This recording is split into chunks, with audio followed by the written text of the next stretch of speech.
Атыздар ма, құрметті әріптестер, құрметті ұстаздар, біздің онлайн сабағымызға қатысып отырған ауданның білім бөлімінің қызметкерлері, тәрбиешілері, педагог ұстаздары. Бүгінгі біздің онлайн сабағымызда мектепке дейінгі білім беру ұйымдарындағы Моntessoriдің педагогикалық жүйесі мен және оның маңызы, педагогика жүйесіндегі дамыту аймақтары мен элементтер бойынша осында сіздерге как шебер сынып ретінде әрі сабақта қалай қолданудың мүмкіндіктері бар екендігі бойынша кішкене үзінді фильмдер әрі көрнекі құралдармен жұмыс жасаймыз. Дәрісімізді бастайық. Мария Монтессори. Мария Монтессори бұл итальяндық дәрігер, психолог, ойшыл. 1870 жылы 31 тамызда Анкона провинциясында дүниеге келген. Бұл кісі өте ізденімпаз, өте талантты, өте қабілетті бала болған. Бір отбасының өте ерекше қызы десек болады. Ол кісі өзінің өте қабілеттілігімен 13 жасында ер балаларға арналған техникалық, яғни кәсіптік оқу орнын бітіріп, өзінің арманы бойынша балалар дәрігерін Рим қаласында бітіріп келген. Бұл кісі ең еңбек жолын ең бірінші мүмкіндігі шектеулі балалар үйінен бастаған. Осы балалар үйінде жүрген кезде Мария Монтессори біздің мектепке дейінгі бастауыш сынып оқушылары қалай жұмыс жасап жатқанын, олардың ой өрісін, олардың танымдық қабілетін, олардың өзіне деген қызмет жасау керектігін, өз-өзіне әрекет дағдыларын қалыптастыру бойынша көптеген ой туындап, 1907 жылы ең алғаш тұңғышына балалар үйін ашқан болатын тұғын. Ең бірінші негізгі мақсаты, сіздерге айтайын, бұл баланың жеке қабілетін дамытуға бағытталып келді. Мария Монтессоридің негізгі мақсаты баланың жан-жақты, сонымен бірге баланың ойлау қабілеті, оның іс-әрекет түзегіштерін біріктіруге бағыттаған. Мария Монтессоридің негізгі бірінші ол кісі баланың психофизиологиялық дамуына мүмкіндік жасау арқылы баланың ішкі сезімдерін дамытуға және оны тәрбиелеуге бағыттаған. Өйткені біздің қазір таңда қандай да өзіміздің ата-анамыз, өзіміздің қолымыздағы күнделікті оқу әрекетінде балалардың белгілі бір ережелермен, белгілі бір талаптармен көптеген балаларда дұрыс мінез құлықтың дұрыс іс-әрекеттігін ұйымдастырылмаған байқаймыз. Осыған байланысты бізде қазір таңда көптеген әдістемелерді енгізіп отырмыз. Бұл жерде сіздерге сұрақ туындайтын шығар, не себепті Мария Монтессоридің жүйесін сіздер алып отырсыз деп. Нұрсұлтан Назарбаевтың 2012 жылы желтоқсанда қалыптасқан мемлекеттің жаңа саяси бағыты атындағы жолдауында мектепке дейінгі тәрбие мен оқытуда жаңа әдістемелер енгізілсін деген бізге тапсырма міндеттер жүктеген болатын. Осы тапсырма міндеттер жүктеу мақсатында әрқайсымыздың перзенттерімізді, әрқайсымыздың жас ұрпақты жан-жақты даму үшін, жан-жақты сауаттылығын дамыту мақсатында бұл сынақтан өткен бүкіл әлем бойынша осы Мария Монтессори жүйесі бойынша жұмыс жасап жатқандықтан біз осы жүйені қазір осы мектепке дейінгі білім беру ұйым тәрбиешілеріне, педагогтарына Мария Монтессори бойынша дәріс оқып жатырмыз. Мектеп алды баяғы сыныпта да, балабақшада да өзіміздің үйімізде де белгілі бір ережелер, белгілі талаптар қойғанбыз. Осы ережелер талаптардың арқасында балалардың ішкі жан дүниесіндегі дұрыс қалыптаспаған мінез құлықтар, дұрыс дамымаған қабілеттер болып жатыр. Осы балада дұрыс қалыптасатын көңіл күй, олардың сезімдерін тәрбиелеу үшін Мария Монтессоридің жүйесі өте таптырмайтын, өте керемет жүйе болып табылады. Ең бірінші бұл балалардың сыртқы сезімдерін дамытуға бағытталған. Сонымен бірге олардың жоғарғы интеллектуалдық көңіл күйін, этикалық, эстетикалық сезімдерін тәрбиелеуге бағытталып отыр. Бұл әрбір бала өзінің психоэмоционалдық көңіл күйімен бірге тілдері дамиды, сөздік қорлары дамиды. Белгілі бір дағды, белгілі бір жұмыстарды өз бетінше орындау арқылы, сіздерге айтайын, ол өзін-өзінде қызмет етуді үйренеді. Сонымен бірге балаларда еркін шығармашылық тұлғаны тәрбиелеуге бағытталады. Мария Монтессоридің негізгі мәнісі, әдісінің мәнісі, алдын ала дайындалған ортада педагогпен бірлесе отырып жасаған балалардың еркін жұмысы. Мария Монтессори баланы өз-өзін тәрбиелеуге, өзін-өзін бағытуға, өзін-өзін дамытуға ынталандырады. Бұл қалай болады? Мария Монтессори көбінесе біз енді балаларға талап қоямыз ғой. Жаңа сіздерге айтып кеттім. Ережелер бойынша тежеу қойып қоямыз. Мынаны істеме, жүгірме, секірме, айқайлама. Осыдан балада психоэмоционалдық көңіл күй бұзылады, ешқандай интеллектуалдық ішкі қабілеттер дамымайды. Осыдан келеді балалар қандай да бір іс-әрекет берсеңіздер, бала орындамайды, істемейді. Жаңағы не дейді, өзіндік бір жағымсыз қасиеттер бойында қалыптаса бастады. Осындай қасиеттердің барлығын алу үшін Мария Монтессоридің жүйесі балаға еркіндік, балалардың бойында еркін сөйлеуге, еркін шығармашылық жұмыс жасауға мүмкіндік береді. Мария Монтессоридің осы несіне байланысты еркіндік берген, баланың өзім істеуіме мүмкіндік бер, өзім жасауыма, таңдауыма жағдай жаса деген сияқты жасалған дивизиялар бар. Осы дивизиялар арқылы балалар тек қана қандай да бір жұмыстарды өз бетінше жұмыс жасайды. Сонымен бірге Мария Монтессоридің біздің қазіргі таңда дәстүрлі педагогикадан бірнеше ерекшеліктер бар. Ең бірінші ерекшелігі бұл арнайы жасақталған дидактикалық материалдардың болуымен.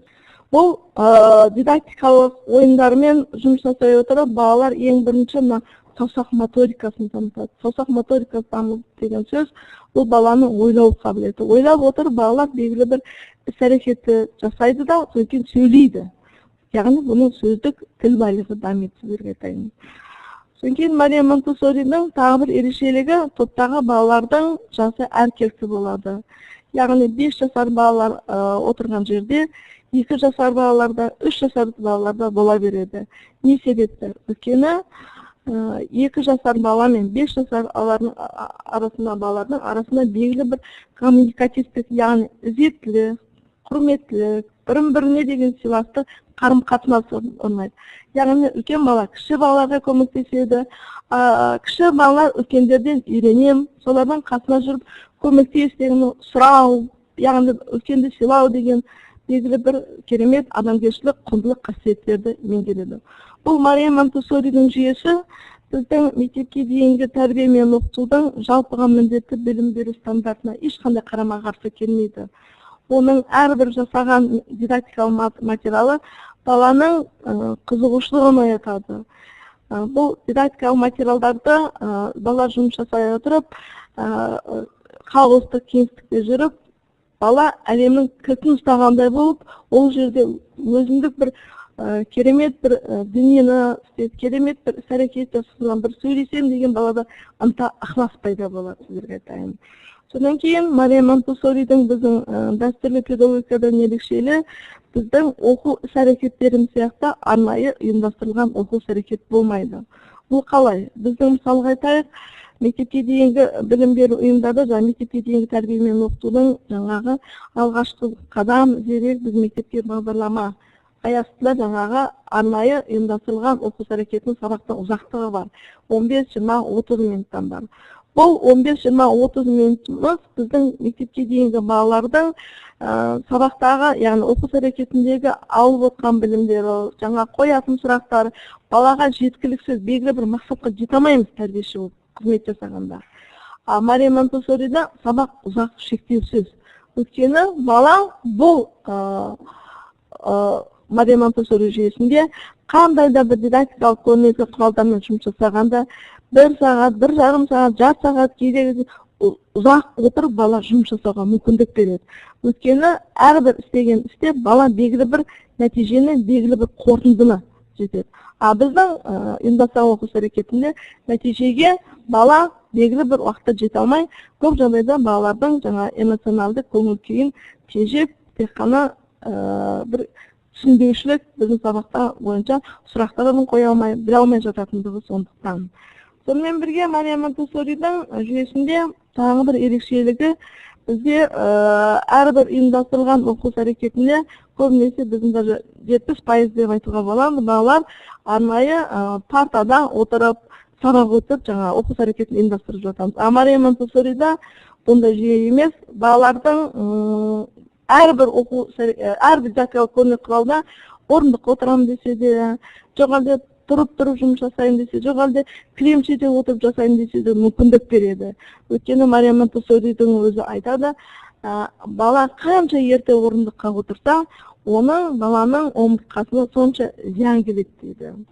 Қаншама ғалымдар, қаншама дәрігерлер, қаншама психологтар бұл зерттеу жұмысын жасай отырып, осы Мария Монтессоридің айтқан сөздерін дәлелдеп отыр. Біздің балабақшаға, біздің даже мектеп балаларды қарасаңыздар, есте сақтау қабілеті нашар, бойының жаңағы өзінің жасына лайық келмейтіні, сондықтан көптеген заттардың аттарын дұрыс атамауының барлығы біздің күнделікті ұйымдастырылып жатқан оқу әрекеті или басқа да әрекеттеріміздің дұрыс ұйымдастырылмауынан болып жатқан нәрсе.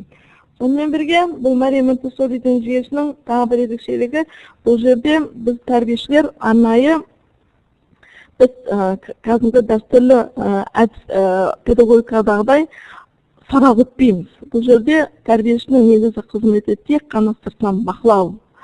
Бұндағы әрбір бала қандай жұмыс жасап жатыр, қандай орталықтарда жүр. Бұл орталықтарда жүрген кездегі қандай қиындықтарға тап болды. Мысалға айтайық, мен жаңағы шынайы өмір математикалық аймақтарда жүргенде бір қиындықтарға тап. Осы қиындықтарды тәрбиеші әр балаға кедергілерін анықтап, сол балаға сол қиындықтарды жеңу үшін бағдар беріп отырады. Сонда ғана балада белгілі бір өмірге деген жаңағы қандай да бір қиындықты жеңуге мүмкіндік алады. Ендігі сіздерге айтайын дегенім, бұл жерде сіздерге айтайын дегенім, Мария Монтессоридің дамыту аймақтары.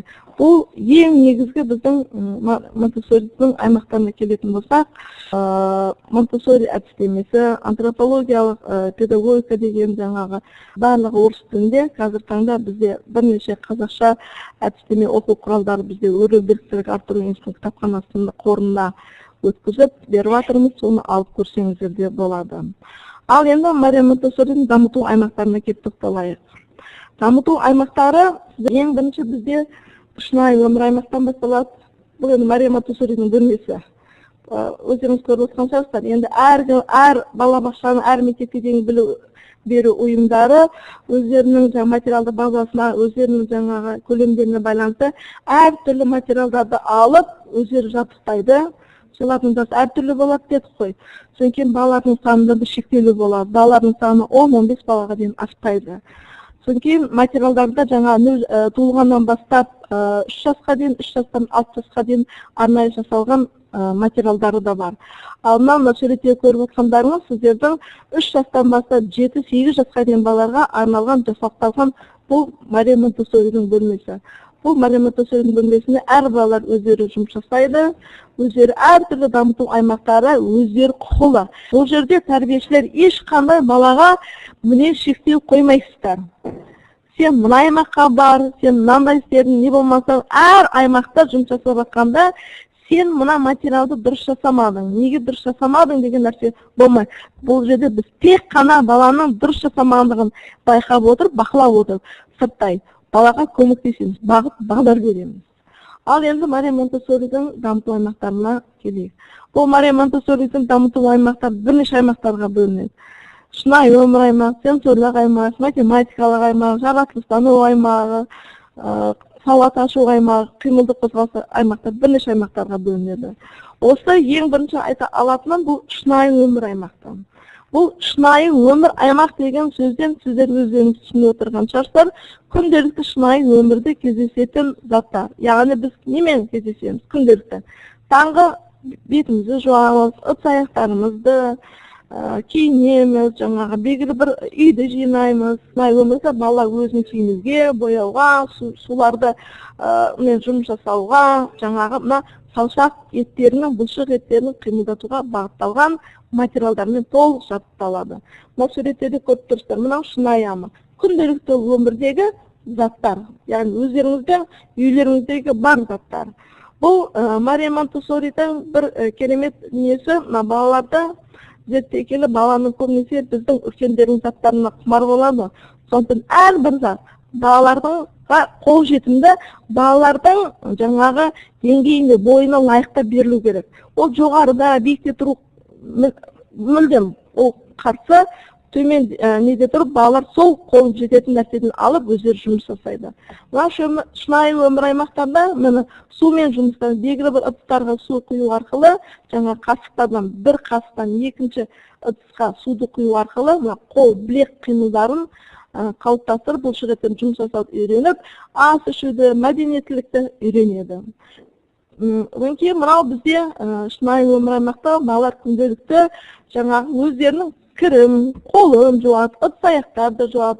Бұндағы негізінде ыдыс-аяқтар қалай жуу керек? Мария Монтессори жүйесіне балалар бұл жерде мүмкіндік алып үйренеді.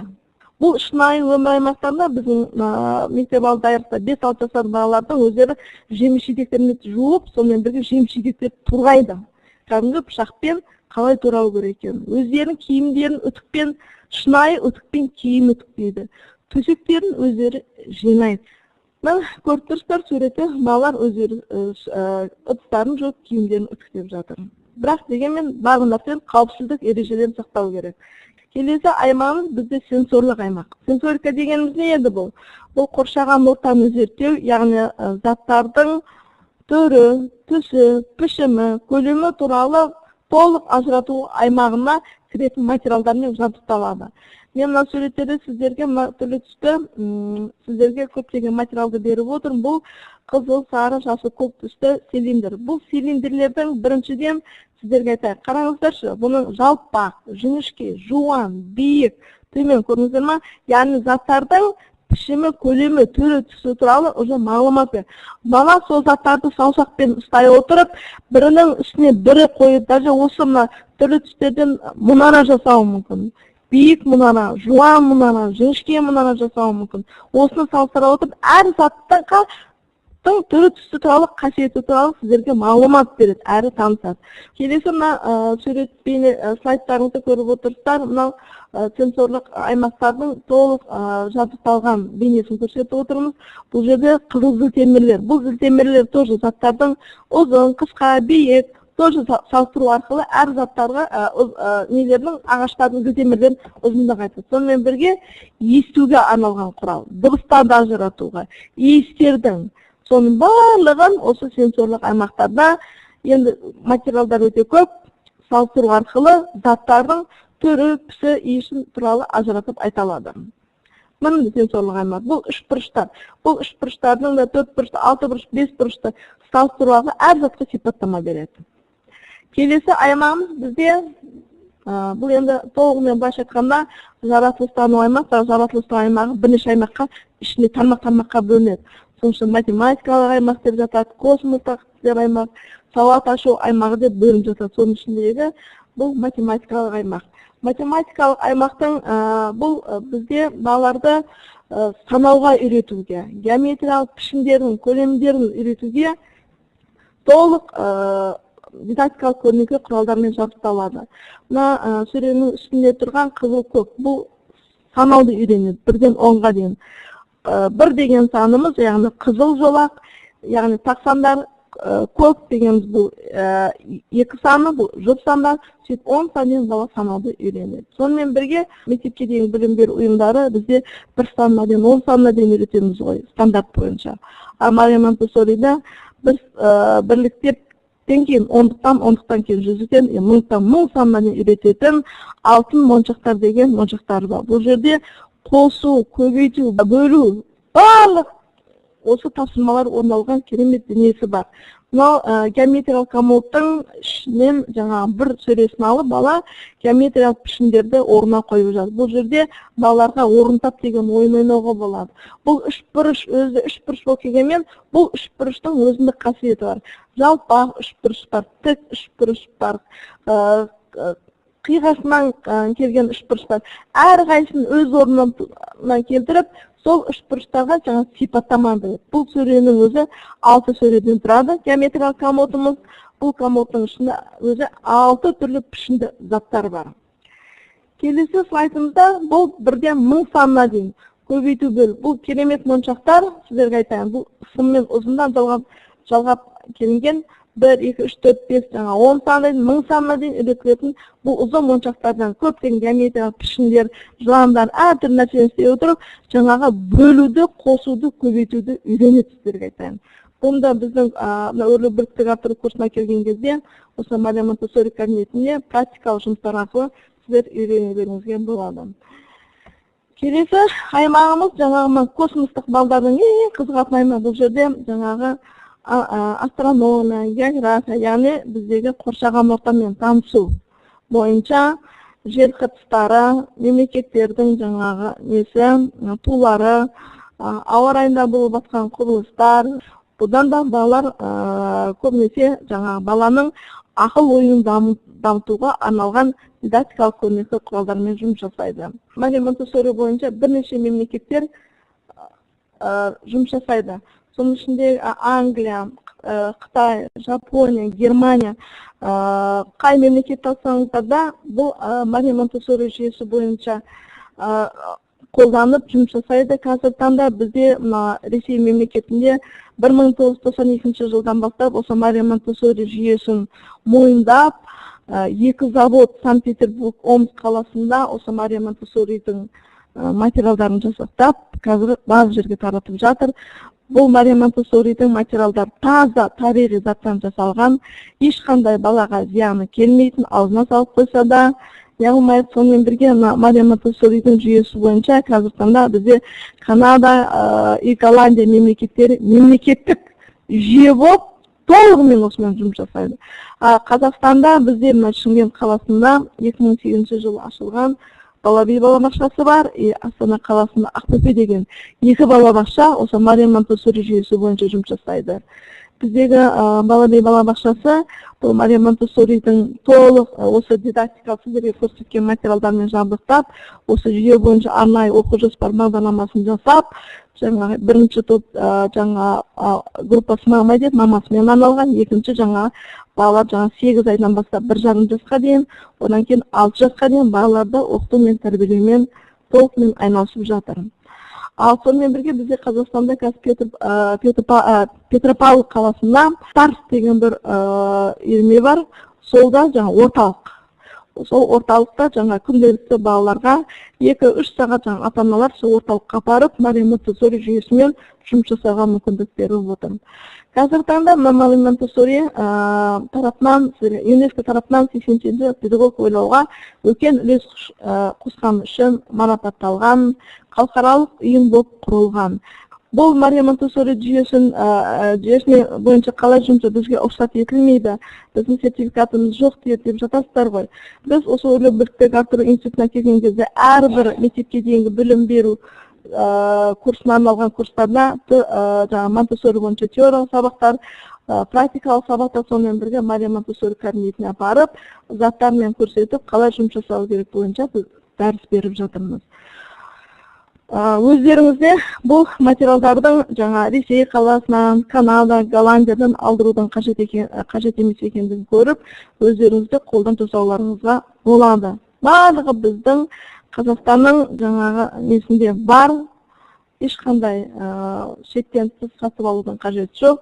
Тек қана сіздердің белгілі бір ынта ықыластарыңыз, белгілі бір жаңа ұсталарыңыз, белгілі бір жаңа қолдарыңыздан келсе, осыны істеуге мүмкіндік бар.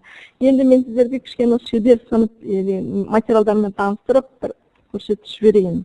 Енді араларыңызда маған бір тәрбиеші шықсам, мынау енді маған мен сіздерге айтып кеткен Мария Монтессори көптеген заттардың бәрі табиғи заттар. Бірақ парақшаның ішінде мамай группа. Барлықтарыңыздың үйлеріңізде бар. Осыны біз кішкене осында қорапшаға салып қоямыз. Бұнда балдар аузына салса да, мен сонда ешқандай зияны жоқ шығып қойса да. Оны өздеріңіз пайдалануға болады. Ал мына жерде сіздерге айтайын, жаңа біз математикадан бастайын деп отырмыз. Мына жерде 1-ден 10 санымен берілген бұл нелер, мынандай сандар, жасыл түсті, үстіне сары түспен боялған әріптер. Бірақ сіздерге бір қарағанмен бұл жасыл түсті сандар сары түсте жазылған ғой. Бірақ оны енді саусақпен ұстап көріңіздер, не байқамады. Жаңа ынтақ жармасы. Мына математика жүйесінде сіздерге айтайын. Мына сұқ саусақ, ортан саусақ екеуімен сандарды балаға сипап көруге мүмкіндік беру. Сипап көру арқылы не байқалады?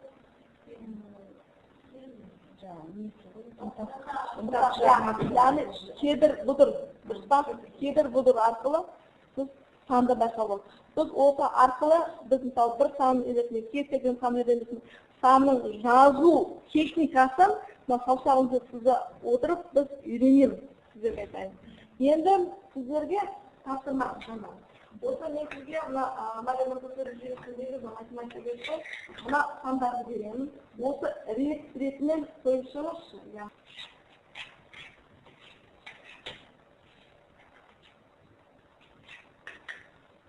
Санаңызшы, не қойдыңыз? Ата, сандарды қойыңыз. 1, 2, 3, 4, 5, 6, 7, 8, 9. 0 саннан 9-ға дейін сандарды рет-ретімен қойып шықты. Енді әр санды қиқылсаңыздар, әр санның бірінші атауымен біліп, сонымен бір әр санның уже қалай жазу техникасын білесіз. Бұл zaman қосақтан сипап отырасыздар. Осымен сипап отырып сіздерге айтайын. Енді мен сіздерге мына жерде сағын да жіберейін деп отырмын. Бұл енді бізден Монтессорида енді өткеніміз не деп жатамыз ғой. Осы сандар, осы болмақ санды енді әрқайсының өзінің астына қойсаңызшы.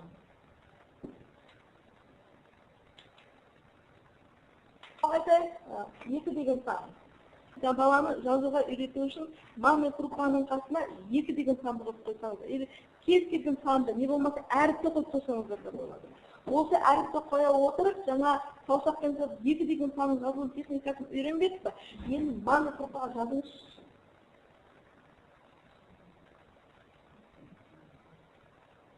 Міне, 2 деген санды жазыңыз. Ал егер мам мен крупаны қайтадан былай қойып жіберсеңіздер, мам мен крупа қайтып қалпына келеді. Енді сіз 0-ден 1-ге дейін қойған сандарын сіздер. Енді сіздің тапсырмаңызды кішкене қиындатамыз. Мына жерде бірнеше мынандай дөңгелек. Қанша сан болса, қосуыңыз керек. Қараңыздар, жаңа 2 саусақпен істеп жатыр. Басын 1 саусақтан бастап, кейін 2 саусақтан кетті. Енді қазір жаңағы істеп жатқан нәрсе мен саусақтан бақылап отырмын, қандай қателіктер кетіп жатқанын.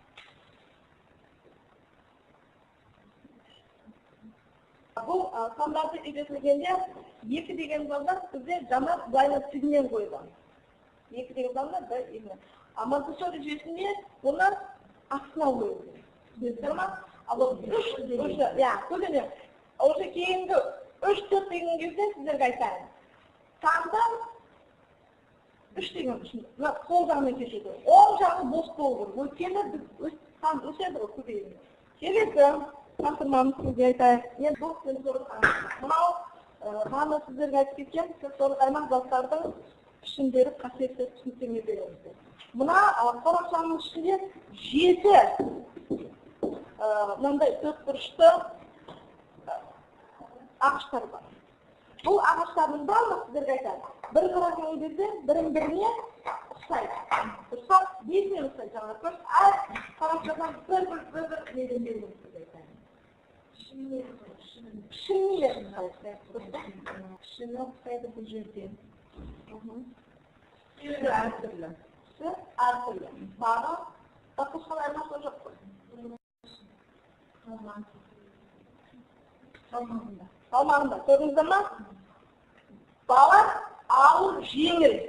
Көрдіңіздер ма? Бізде мына жаңағы көбінесе біз айтамыз ғой, ашық свет жеңіл болады. Көрдіңіздер ма? Монтессорида мына бірін-біріне қысағанмен олардың әртүрлі заттардың өзіндік бір қасиеті болады. Кейбіреулер бірін-біріне ұқсамайтындай келеді. Көрдіңіздер ма? Бұл да заттарды салыстыруға арналған қорапшалар. Дыбыстарды ажыратуға арналған микрофондар.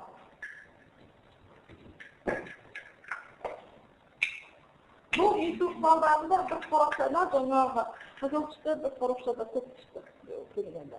Бұл әр қорапшаның дыбысталуында әртүрлі дыбыстар шығады. Мына қорапшада 6 түрлі не бар. дыбыс шығаратын құрал бар. Мысалға айтайық, жаңа осы үшін кез келген бір құрал алыңызшы. Дыбыстатыңыз. Енді басқа құралдарды шығарып көріңіз. Шығар ма? Шықпайды. Ол шықпайды. Ода шығар. Желесіздер. Көрдіңіздер ма? Әртүрлі құралда әртүрлі дыбыстар шығады. Сіздің ең бірінші алған құралыңыз мынау. Дұрыс па? Яғни басқа дейсіп алу керек. Көрдіңіздер ма? Мына жерде қандай дұрыс шығып жатыр? Енді сол естіген дыбысыңызды мына құралдың ішінен тауып беріңіз. Яғни сәйкестігін тауып беретін бұл екінші құрал болып табылады. Сол ма? Дұрыс па? Дұрыс па, дұрыс емес па?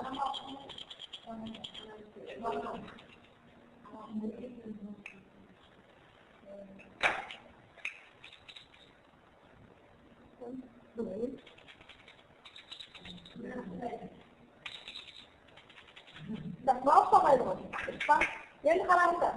Мына естіген дыбыстарыңыз. Біз бірінші мына дыбысты естіген. Осы дыбысқа сәйкес келетін дыбысты екінші құралдан тауып берді. Бұл жаңа біздің мына дыбысты айтты. Ұқсайды ма? Ұқсамайды. Оны дұрыс емесін қайдан білеміз? Астыңғы таңбасын қараңыздар. Біреуінде ақ, біреуінде қара. Ал дәл ұқсайтын дыбысты біздің жаңа естіген дыбысымызды біліңіз. Мін.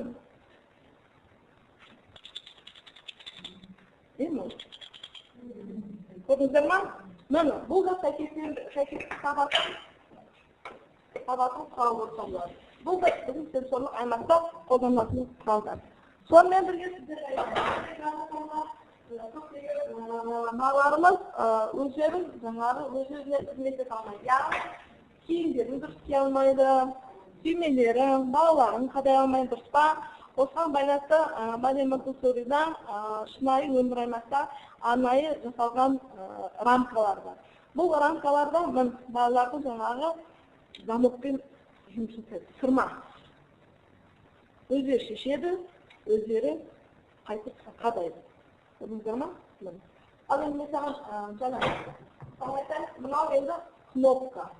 Осы кнопканы шешіп қайтадан қадайды. Сенде қандай кедергі болады? Сенде қандай кедергі пайда болады? Көрдіңіздер ма? Шешкенде дыбыстар естіліп жатыр. Дұрыс па? Ал енді қадағанда көрдіңіздер ма? Кнопканы қадаған кезде ең бірінші бала саусақпен қатты басу арқылы кнопканы күш салады. Назарын шоғырландырады. Сөйтіп, дыбыстарды естігеннен кейін өзінің кнопкасын қадалғанын біледі. Көрдіңіздер ма? Жаңа бұған енді кнопка күнделікті замок, мынандай түйме. Бізде енді бұны сіздер енді өздеріңіз қолдан жасасаңыздар да болады. Бұған жаңағы тек қана кнопка, түйме емес, басқа да бал, ілмек, жаңа балдардың жиі киетін липушка дейді ғой. Вот сондайларды істеп қойсаңыз. Ал құрметті әріптестер, Мария Монтессори бойынша сіздердің қысқаша көрген онлайн сабақтарыңыз.